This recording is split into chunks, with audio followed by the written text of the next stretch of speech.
I think by this point, everyone's tired of the argument on whether or not Die Hard is a Christmas movie.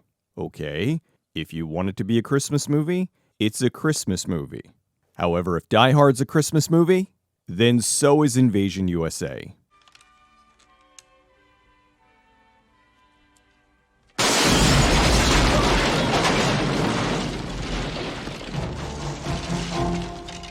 The story of Invasion USA starts all the way back in the 1960s. Writer James Bruner grew up with a love of movies, especially action movies. When he was young, he'd take the bus downtown to see movies like Lawrence of Arabia and Spartacus. He went to college at the University of Wisconsin-Madison, where he did a lot of wargaming with his friends, as well as this new thing that just came out called Dungeons & Dragons. D&D was new, and Gary Gygax, its creator, had a wargaming shop in Lake Geneva, which was about 90 minutes from the college. Bruner loved writing, and so he ended up doing articles for Gary's magazine, The Dragon. He was even able to play a few games with him. While he was in college, he studied film, but his degree was in history. Once he graduated, he tried to get a job at a variety of museums around the world, but no one was hiring. He had a relative in LA who needed a writer for some industrial videos, so he moved out there for work. He had a friend that suggested that since he wrote all these articles for The Dragon, that he should write a screenplay for a movie, which is what he did. Although he didn't know what to write, he loved westerns, so he wrote one of those. He worked construction during the day and wrote at night. After a few months, he was finished with the screenplay, but now he had to figure out what to do with it. He called a bunch of agents in Beverly Hills to tell them he had a screenplay, and they all hung up on him. After many calls, he finally got one guy who agreed to take a look at it. A few months later, he got a very nice rejection letter. The letter told him the script was good for his first time, but westerns were currently out of fashion. He should try writing something more contemporary. He tried to think about what he could write that people would want to see. He took martial arts while he was in college and loved kung fu movies. Since he had that background, he came up with an idea for an action movie that would combine martial arts and guns. In his evenings, he put together a script and, once again, didn't know what to do with it. He met a guy who knew actor Mel Novak, who just worked on A Force of One with Chuck Norris. Bruner asked him if he could give his script to Novak. The script was called An Eye for an Eye. Novak told Bruner he liked it and wanted to show it to Chuck. After that, he didn't hear anything for months. Bruner was working a dead-end job managing storage facilities in Los Angeles. He was frustrated and broke, but all that was about to change. He said, "I'll never forget it. It was a Sunday night in June. I had $8.43 left in my name, with a car payment due and a rent payment due. I'd run out of odd jobs." That was when he got a call from Novak, who told him, "Chuck and I are going to Avco Embassy tomorrow. They want to make the movie." The studio bought the script, and the film went into production. Close to its release, the studio held a screening for the cast and crew. Bruner was friends with a few of the stuntmen, who introduced him to their friend, actress Elizabeth Stevens. The stunt guys knew that they would hit it off, and so, unbeknownst to either of them, they were set up on a blind date. The two indeed hit it off, and a few years later they were married. August 14th, 1981, An Eye for an Eye was released. It did well for the studio, making them about $12 million. Even though it was successful, Bruner was having trouble getting more work. He wrote some spec scripts, but none of them were picked up. Elizabeth had a daughter from a previous relationship who was taking Tang Soo Do lessons from one of Chuck Norris' students. Just for reference, some of the people who practice Tang Soo Do are Cynthia Rothrock, Michael Jai White, William Zabka, and of course Chuck and his brother Aaron Norris. Chuck used to show up for the belt tests, and he and Elizabeth became friends. One night, Elizabeth was invited to a screening of the trailer of Lone Wolf McQuade, directed by An Eye for an Eye's Steve Carver. After the screening, Chuck told Elizabeth he wanted to speak to James because he had a script idea for him. The two spoke, and Chuck explained he wanted to do a movie about soldiers in Vietnam that were missing in action. Chuck had just read the novel Mission MIA by J.C. Pollock. Chuck's brother Wyland sadly died in the Vietnam War, and he wanted to do something to memorialize him. Bruner worked with his friend Jim Monahan, an ex-Green Beret. He helped him with the technical stuff in the script. The duo, along with the input from Chuck and Aaron, put together a script that essentially became Missing in Action. Chuck was looking for financing for the film, but no one wanted it. This was the early 80s, and long before movies like Platoon and Full Metal Jacket kicked off the Vietnam film trend. After some time, Chuck called Bruner and asked him to meet with the producer to discuss the movie. He had lunch with a producer named Lance Houle. Houle took the script and said he might have some ideas for it and would get back to him. A while later, he got a call from Chuck, who told him that he and Lance were going to meet this new company called Canon Films. They were interested in making Missing in Action. Later, Chuck called him back and said that he met with one of the heads of Canon, Menachem Golan. Things didn't go as expected. When he arrived, Menachem handed him a script called Missing in Action, but it wasn't the script that Bruner wrote. It was a script by someone else. Menachem made him a big offer and Chuck accepted. Chuck told Bruner that he was sorry, but he was able to convince them to buy his script, so at least he'll get a payday. So the studio bought his script, but they were going to make this other MIA movie. What ended up happening was Houle set up the meeting at Canon, but found out they had another project called Missing in Action that they liked and wanted to produce. It had a much smaller budget than the script Bruner wrote. So Houle went and optioned it before they could. When he walked into the meeting with Menachem and Chuck, he owned the rights to the script, which meant that if they picked it up, he'd produce and direct it. Just a little shady. Bruner was depressed. He put a lot of work into his MIA. A short time later, Canon went to the Caribbean to make the movie. While filming, Bruner got a call from Aaron Norris, who told him Canon liked what they were seeing, wanted to do a sequel, and Chuck wanted him to write it. For the sequel, Bruner took his original script and pared it down to fit with the first movie. Canon moved ahead with this and started looking for a director. April 13th, 1984. Friday the 13th, the final chapter was released. The film went on to open number 1 at the box office and had the biggest opening in the franchise up to that point. 2 days after the film opened, the director, Joe Zito, gets a call from Menachem Golan. He explained they had a Vietnam War movie they wanted him to direct. He wasn't sure if he wanted to accept, so Canon sent him $25,000 to go to the Philippines to see if he could make the movie. Needless to say, after he returned, he signed on, and a short time later, he was in the Philippines filming Missing in Action 2. Then, something unusual happened. Canon had a deal with Warner Brothers for a film called Missing in Action. Canon would make the film, and Warner Brothers would distribute. They showed Warner Brothers the Lance Houle version of Missing in Action, and they weren't interested, so they passed on it. Without a distributor for the film, Canon decided they should distribute the films themselves. Canon looked at Missing in Action and Missing in Action 2. They realized that of the two, Missing in Action 2 was the stronger one, so they swapped them. Missing in Action 2 was now Missing in Action 1, and vice versa. They'd release the sequel first, and then the original they'd release as a prequel. Missing in Action wasn't in theaters yet, but the pre-sales for the film were very good. So Canon wanted to set up Chuck Norris for his next movie. Menachem Golan, like many other producers at the time, came up with film titles before they even had a script. His title was incredible, American Ninja. He thought this would be the perfect film for Norris. Although Chuck wasn't interested in doing another martial arts flick, because he was afraid of getting typecast as a Western kung fu star. He said, "I can always do martial arts in a bigger action movie. I'd rather not be pigeonholed into just martial arts movies." He also didn't like the idea of wearing a mask, which would have more or less been necessary in a ninja film. November 16th, 1984, Missing in Action opens number 1 at the box office and set Canon Films as a contender in the film industry. Warner Brothers was upset because they were never shown this Missing in Action, and if they saw this one, they would have taken it. Less than a year later, Missing in Action 2 opens, March 1st, 1985. Audiences didn't like it nearly as much as the first, and it made roughly half what the original did. So if you've ever wondered why Missing in Action 1 and 2 feel so disjointed, this is why. Golan Globus made the right choice because if they released the movies in their original order, Missing in Action probably would have been a flop.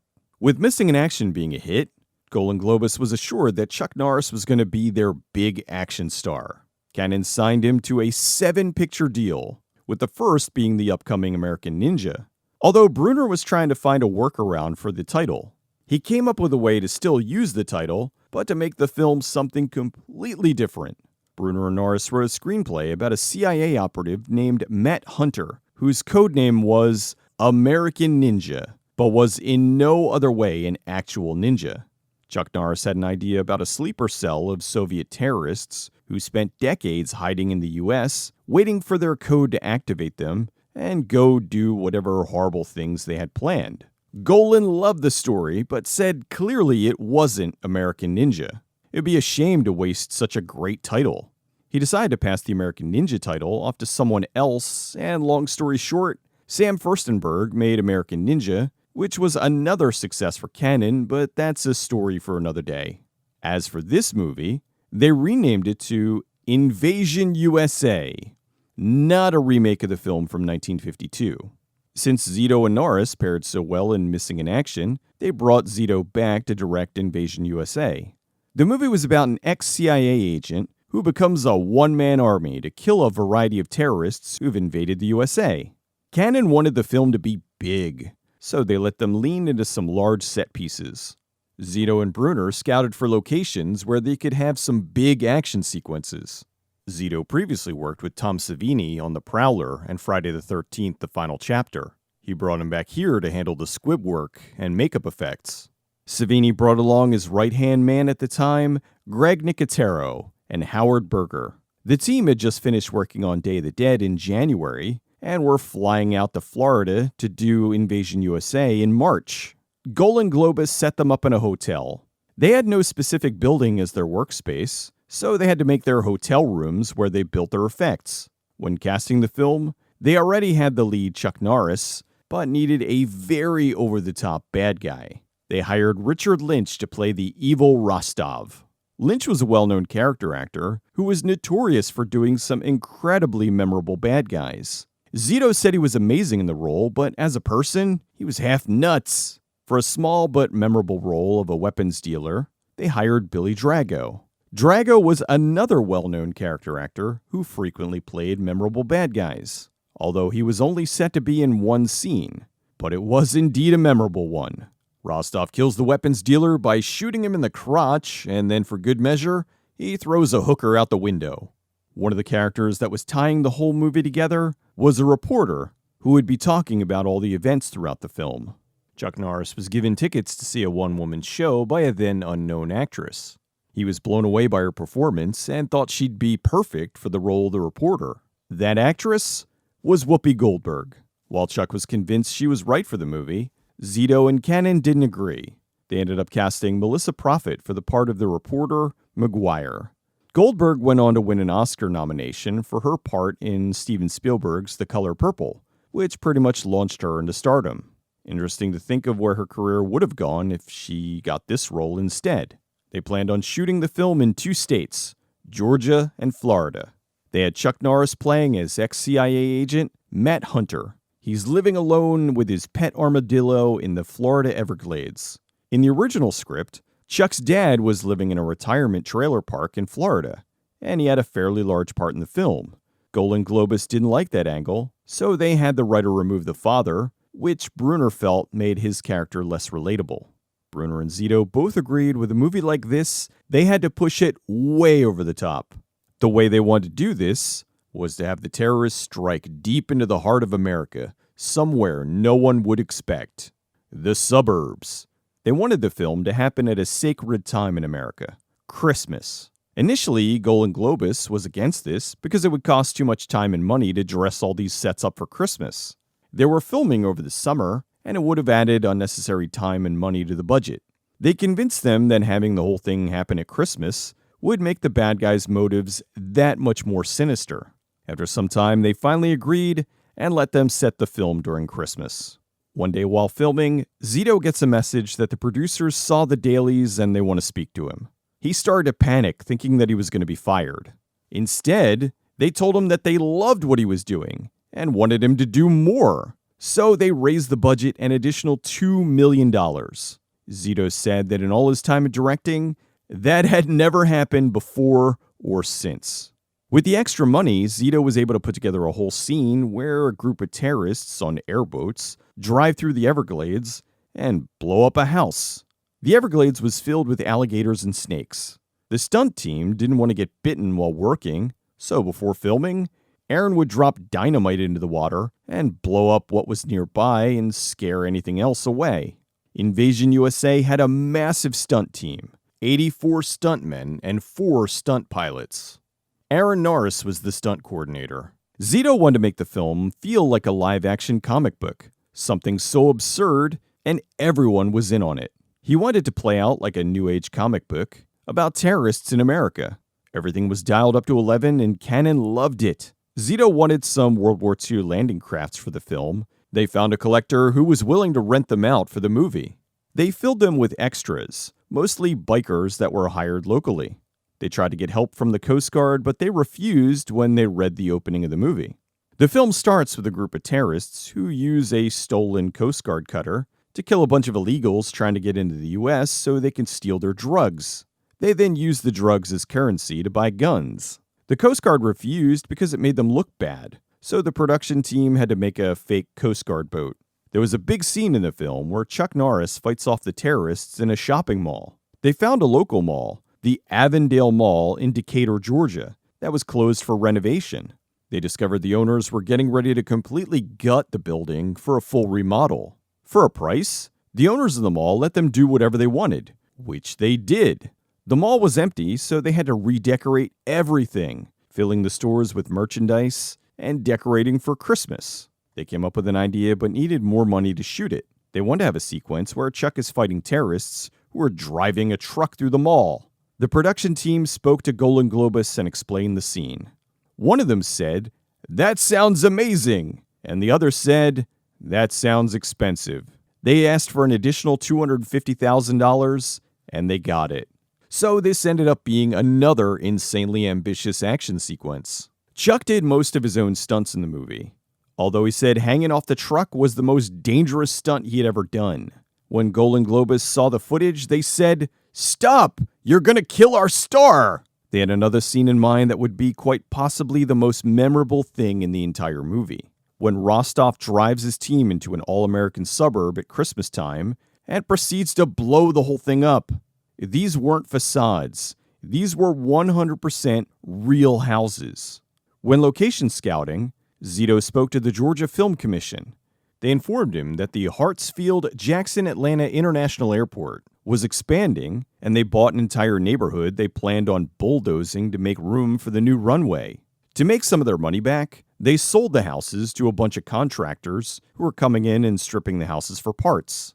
They found one of the companies wasn't able to pay, so they bought the houses from under them. Each house cost about $7,000, and they bought 7 of them. They dressed the neighborhood up for the holidays and presented an insanely amazing scene that could never be replicated today. They got permission from the local authorities and proceeded to blow up an entire neighborhood for real. While no one in the film was seriously injured, there were parts where some people did get hurt. In the scene where the terrorists blow up the entrance to the armored car garage, the charges blew apart a steel door, flinging shrapnel towards the stuntman Max Maxwell, who was sitting almost 60 feet away.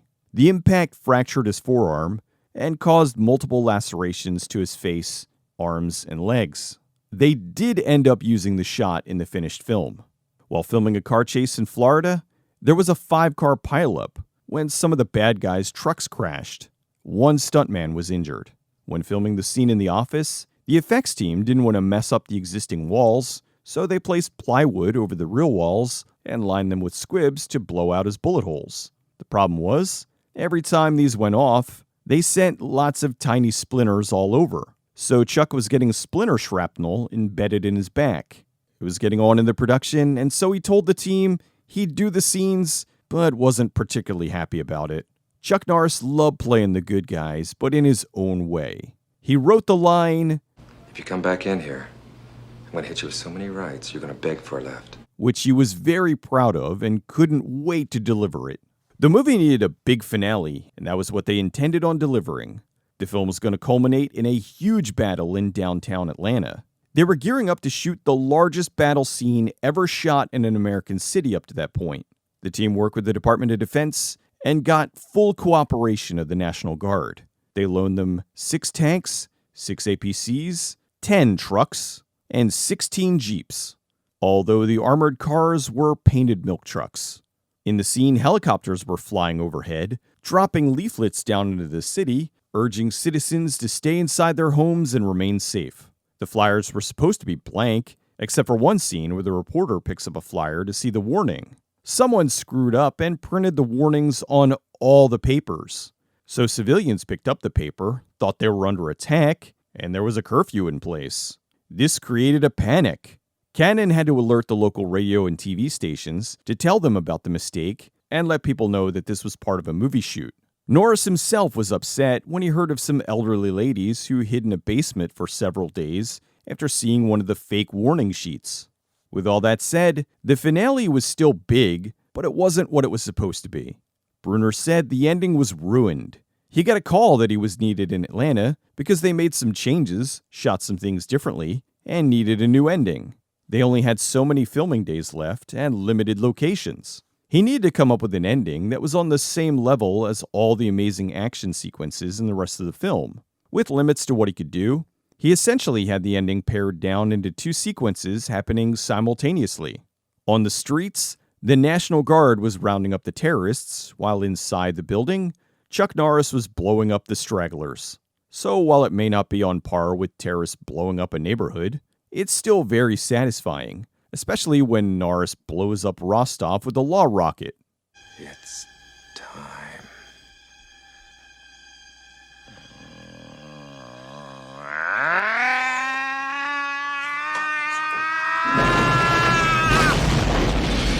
Filming the ending was incredibly complicated. They made a deal with the city that they were only able to film from 7 p.m. to 6 a.m. Another stipulation was that everything had to be cleaned up every single morning. Every night they built their sets starting at 7 p.m. and were done by 11. Then they would shoot for as long as they could, but had to stop in time to dismantle everything before 6. As a way to speed things along, they built 2 duplicate sets, one in front of the building and one behind. This way they could be shooting twice as much in the same amount of time, with the director running back and forth between shots. The logistics of the ending sequence is overwhelming. On top of all the military equipment, they had over 1,600 extras and 9 assistant directors. It would have been too complicated and dangerous to blow up a helicopter on a real roof, so they built a fake one somewhere else and did the stunt. The movie finished filming in 10 weeks. The first cut of the film was a little over 2 hours. Golan Globus wanted it cut down to be more of a fast-paced action film, so much of the character development was cut. They had a quick turnaround, and it was released into theaters on September 27, 1985. The new cut of the film was about an hour and 45 minutes long. Invasion USA debuted in first place at the US box office, knocking Back to the Future out of the top spot. It was even more successful on home video, becoming the second most popular title in MGM's video library after Gone with the Wind. It did terrific in the international markets too. The movie was a huge success for Canon. All of this, despite the fact that critics pretty much hated the movie. Most just badmouthed it for being nothing more than a non-stop orgy of violence. Roger Ebert was wrong again, calling it a brain-damaged, idiotic thriller, not even bad enough to be laughable. Siskel was a little more fair, saying it had a terrific premise but no script. To be completely fair, it did have a script, but most of the character development and plot was cut out to make the film speed from one action scene to another. Bruner was sad to see that about 20 minutes was cut, including backstories for the villains. They removed most of Melissa Prophet's scenes. As it was originally written, her character narrates the terrorist attacks, which connected the film's action sequences. Unfortunately, they felt Prophet's acting wasn't strong enough to carry that part, and they ended up having to cut out a huge chunk of critical information for her character, which was supposed to tie everything together. Because of this, the final movie's disjointed, because the interconnecting sequences are missing. Chuck just magically appears whenever the terrorists are about to strike and is able to stop them. In the original cut, it showed how he knew when and where to go, although in the grand scheme, none of that mattered. Chuck Norris fans didn't go to see him grow as a character. They just wanted to go see people get their balls shot off, and for Chuck to blow guys away with dual Uzis. The original cut may have made Invasion USA a more complete film, but their exclusion is what made it a better Chuck Norris movie. No one has time to notice the plot holes when you have a film that goes from car chase to fist fight to an entire neighborhood being leveled. The movie was filmed for about $12 million, which was way more than Canon usually spent. However, every single dollar of that was on the screen. It was outrageous to see everything they were able to do for comparatively not that much money. Even when adjusting for inflation, that's only about $34 million in 2025 dollars. There are comedies out today that cost more than that. With the overwhelming success of Invasion USA, Golan Globus offered Chuck his next film, a sequel to Invasion USA, called Avenging Force. Avenging Force was written for Canon by screenwriter James Booth. Norris didn't like the script, so he passed on it. He instead went with the military action film Delta Force. Canon didn't want Avenging Force to go to waste, so they offered it to director Sam Furstenberg. Furstenberg had a hit on his hands with American Ninja, so they reteamed him with actor Michael Dudikoff. Dudikoff took over the Matt Hunter role, but outside of the name and its hero being a CIA operative, the two movies are otherwise unrelated. With Invasion USA being such a hit, Canon offered Zito what was going to be their largest production to date, Spider-Man. Zito worked on that film for roughly a year, but then left the production after it was becoming obvious that it was never going to happen, largely due to Canon going bankrupt. If you'd like a little bit more info on that, check out my video on Masters of the Universe. After this, Chuck Norris made the other 6 films he was contracted to do with Canon: The Delta Force, Firewalker, Braddock, Missing in Action 3, Hero and the Terror, Delta Force 2, The Hitman, and Hellbound. Invasion USA is quite possibly the most quintessential Chuck Norris film. It's got insane action, explosions, one-liners, memorable bad guys, and so much action crammed into its runtime. Everything in the film is so intentionally over the top, it's just perfect. It moves so fast and is so crazy, you don't even notice the plot holes are there in the first viewing. And you know what? Who cares? This is exactly what the director wanted to make. A completely ridiculous action film, with cartoonishly evil bad guys, and a hero that's ripped from the pages of your favorite comic book. While this movie could have taken place at any time during the year, the fact that they had it take place during Christmas made it hit harder than it normally would. Having the biggest holiday of the year be tainted by something so horrific makes the terrorists even more awful. It's the gut punch of terrorists blowing up an entire neighborhood of families that are trying to celebrate what should be the happiest time of year. The movie went with the rule of cool. Nothing was made to be even remotely realistic. This is the kind of film that could only have been made during the excesses of the Golan Globus Canon era. A big bombastic, Uzi shooting, car exploding, neighborhood wrecking, mall destroying Chuck Norris Christmas action movie.